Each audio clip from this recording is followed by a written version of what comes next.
From this to this. Hi mga loves! Samahan niyo ako, pupunta tayo ng Gluto Lounge, Paranaque Branch. At magpapapangit tayo doon. Sabi ng chismosa nating, trying to curse me. OMG, you failed to curse me, my love. Anyway, may nabasa lang kasi ako at nakarating sa akin. Naku, pag nakita to ng mga inggitera, hindi nila magugustuhan to. Kasi ayaw nilang maging maganda ako. So, ayan na mga loves, pinapahiga na ako ni ate dito at napakadaldal ko talaga. Pinaka-big concern ko talaga dito mga loves is yung warts ko. Gusto ko siya matanggal. Ang tagal ko na talaga tong pinag-iisipan at pinag-iipunan. Pinag-iisipan kasi alam ko ang mangyayari after ng post-laser.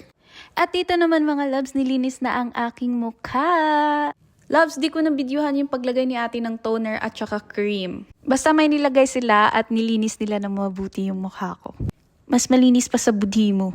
Ang unang procedure na ginawa sa akin ni ate, yung CC Glow and Carbon Laser. Pinahira na ako ng uling ni ate. Sabi ni ate, sasabak na daw ako sa gera at matinding labanan to. Konting nose lang mga loves.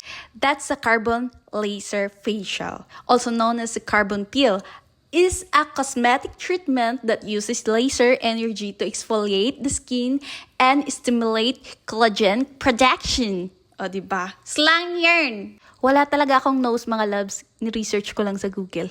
Anyways, highways. At this moment, nababothered talaga ako kung ipagpapatuloy ko pa ba yung aking pagpapawarts removal. Kaya nilagyan ako ng goggles. Parang goggles yan. Basta goggles yan mga loves. Protection para sa laser. Basta sabi ni ate, pumikit lang ako pag dilat ko, wala na siya. Charis! Syempre mga loves, kailangan natin ng tulong para ma-videohan tayo habang naka-goggles tayo. Ay, putol ang video. Hindi ko na-videohan mga loves yung ni-laser ako. Ito papakita ko. Ayan na yung mukha ko mga loves. After ng pag-laser. So, dito naman, X-Leaf para sa arms.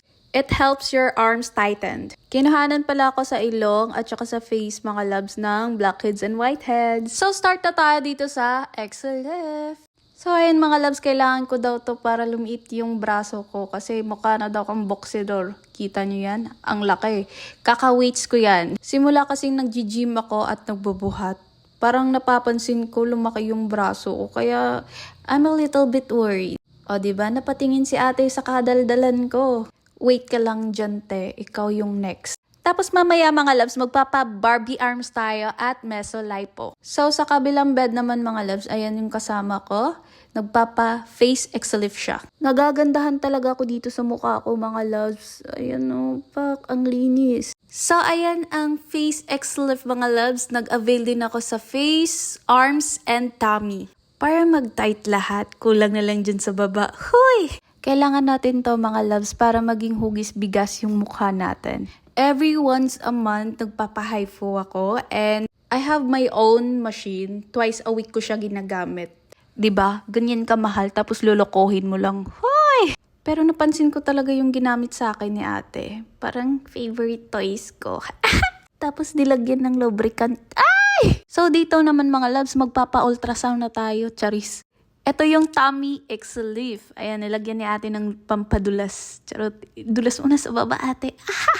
Kailangan natin to sa tummy kasi naglulus talaga ako ng super super. Kapuyag voice over. Ay, wala na ko'y mahuna-hunaan. Loves, nagkarambol yung video. Ito pala yung video ng diamond peel bago ako carbon laser. Tinamad na ako ang layo ko na. So, kayo na lang yung mag-adjust. Ako na nga yung nag-edit, ako pa yung mag-a-adjust. Bahala kayo dyan. So, makikita nyo sa face ko mga loves, may mga red blemishes ako. Kailangan ko siyang tanggalin. Pinapapili ako vampire facial or warts removal. Kaso warts removal yung pinunta ko dito talaga, yung sa Jaco. Buo na yung loob ko this time. So, ayan yung mga warts ko, mga loves. 5 lang yan dati. Ewan ko ba't dumami. Since may nilagay sila sa akin ng CC Glow, yan yung nagpapa-steam at nag-absorb ng mga gamot na nilagay sa mukha ko. Grabe, ang laki ng mukha ko. Tumataba talaga ako. Totoo talaga, pag nasa tamang tao ka, tataba ka. Char! So, nilagyan na ako dito ng anesthesia, mga loves. Para hindi na daw ako tatablahan pag nasaktan pa ako dito.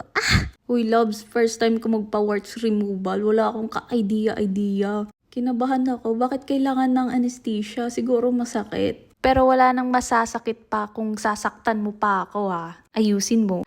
Ayan na mga loves, buong mukha ko na ang nilagyan. Sana sa puso din nilagyan. At dahil magpapa-warts tayo face and neck, and magpapa-jotox tayo, and magpapa-lip filler, lahat na nilagyan na talaga ng anesthesia. Para naman magmanhid tayo minsan, masyado na tayong soft curl. Dito, nilagyan na yung lips ko ng anesthesia. Sobrang manhid na talaga ng lips ko dito. Kahit halik-halikan mo pa ako, hindi ko mararamdaman. So, ang ginawa ni ate, pinatungan pa ulit ng pangatlong anesthesia. Para daw walang-wala na talagang hahalik sa akin at hindi ko na mararamdaman yung tamis ng kahapon. Na-try ko na to dati yung lip filler. Alam ko masakit to pero feel ko naman hindi na. Kasi naghilom na ang mga sugat ng kahapon. 2 years ago, nagpa-lip filler ako, kaya siguro natunaw na yung fillers na tinusok sa akin. Kaya parang lumiit yung lips ko. So this is my second time na mga loves na magpapa-fillers ako sa lips ko. Hindi naman siya masyadong masakit mga loves, parang kinagat ka lang niya. Ay! First and second day, nagkapasa yung lips ko. And after that, pwede na makipag-kiss. Pagkatapos naman mga loves, hindi ko na na-videohan yung pagpapawarts ko. Kasi super nakafocus talaga ako. Medyo masakit siya. Pero carry lang. Ito na yung itsura ko pagka-uwi ko mga love. Para akong nagka-chicken pox. Sobrang dami. Dati nagpa-derma ko, 5 lang yung warts ko. And di ko expect na ganito na pala kadami. Kaya habang konti pa yung warts nyo, ipatanggal nyo na. Para pagtanda natin, flawless tayo. At wala tayong ka-warts-warts. Nagpa-Barbie arms and mesolipo din pala ako mga loves. Nakalimutan ko na mag-video kasi sobrang sakit talaga at nakafocus ako sa warts removal.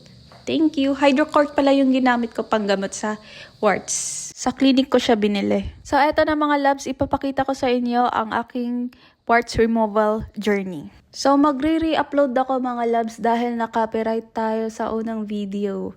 So this is the day 1 and this one is the day 2. Dito naman mga loves medyo nag-worry talaga ako. And this is the day 3 mga loves. Share ko lang talaga nagka-anxiety ako dito. Kasi sobrang dami at akala ko magli-leave siya ng marks, dark spot. Kasi naman loves, pag usapang warts removal, sinusunog yung warts natin at nagli-leave siya ng sugat. Umiiyak talaga ako dito. Baka talagang may chicken pox ako mga loves. Pero partida, lumabas pa ako niyan na. And this is the day 5. Ang warts kasi talaga mga loves, kailangan nating ipatanggal yan. Habang konti pa lang ang meron tayo. Kasi nanganganak at dumadami yan at nakakahawa talaga siya. Dati nagpa-derma ako, 5 lang talaga siya. And then, na-shock ako pagkatapos kong magpa-warts removal. Ang dami na talaga, lalo na sa neck. Face and neck ang pinagawa ko mga loves para matanggal talaga siya. At least, hindi na ako insecure pag nagme-makeup ako. Masyado na siyang flawless na talaga. So, ang ganda sana ng una kong video Diyosa, yung background natin. Pero kailangan nating alisin yun at saka mag-voice over na lang ako. Kaysa naman makopyright tayo, sayang yung effort ko sa pag-edit at saka pag-voice over. So this is the day 8 mga loves. As of now, sobrang ganda talaga. Masasabi ko talagang no need na mag-makeup after this. And that's it. Thank you. Huwag kayong matakot.